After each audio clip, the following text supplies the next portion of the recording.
So look at page 4, will you? In the middle of page 4, emotional triggers, reasons trigger your habits. Emotional reasons trigger your habits.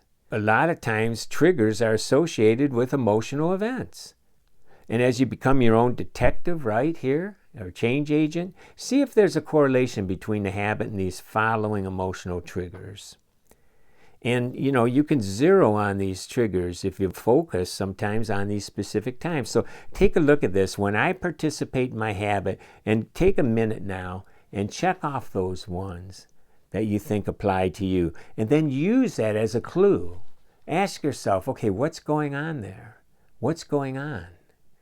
And maybe that's a trigger time. Maybe I need to be aware of that where I can change. Because a lot of times, 90% of the changing is knowing that it's happening. And you'll see that a lot of these things fall under specific emotional categories such as boredom, celebration, or painful emotions. So go ahead, take a moment and fill that out.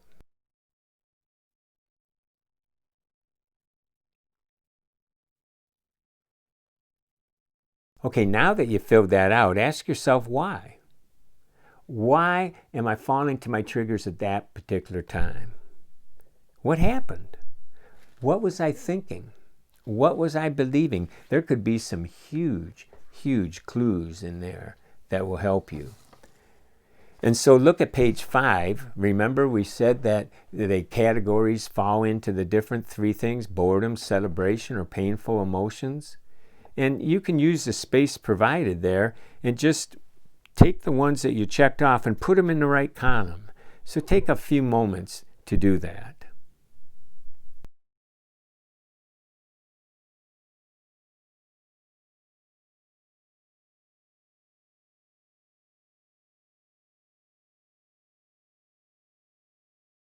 So knowing your emotional triggers is a great start. Now we need to ask ourselves, what can I do to change it? And here's a few tips, right? Number 1, change the reaction. Are there other ways that you can react to this emotional trigger? Surely the way that you're responding now is not healthy. Change your reaction. There are alternative ways you can react, right? I remember when I first decided I wanted to quit biting my nails.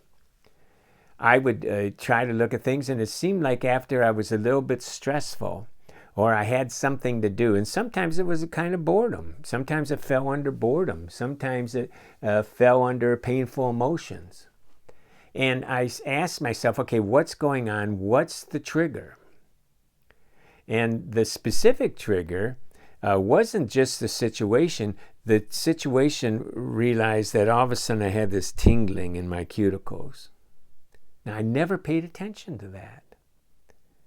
Never paid attention to that. But when I zeroed in on it, I was able to say, okay, there's a physical thing going on. I'm stressful. All of a sudden, I feel like, there's this tingling going on.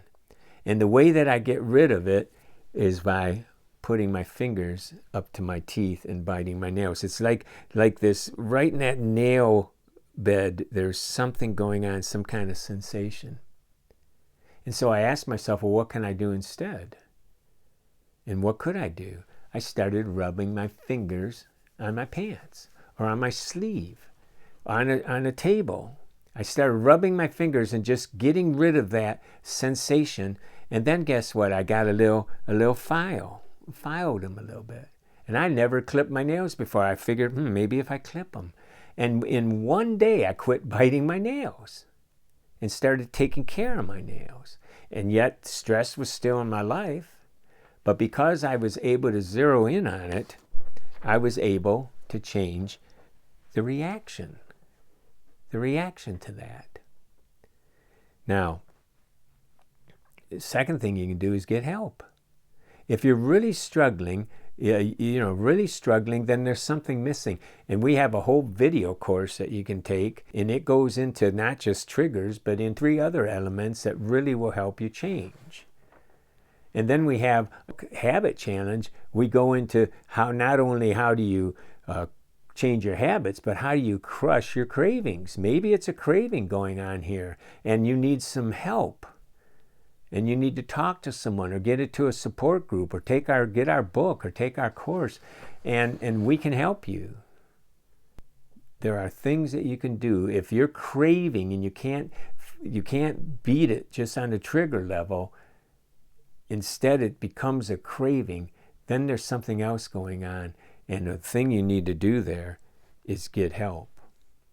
But let's talk about the triggers, managing triggers. Okay, we're on the bottom of page 5 here.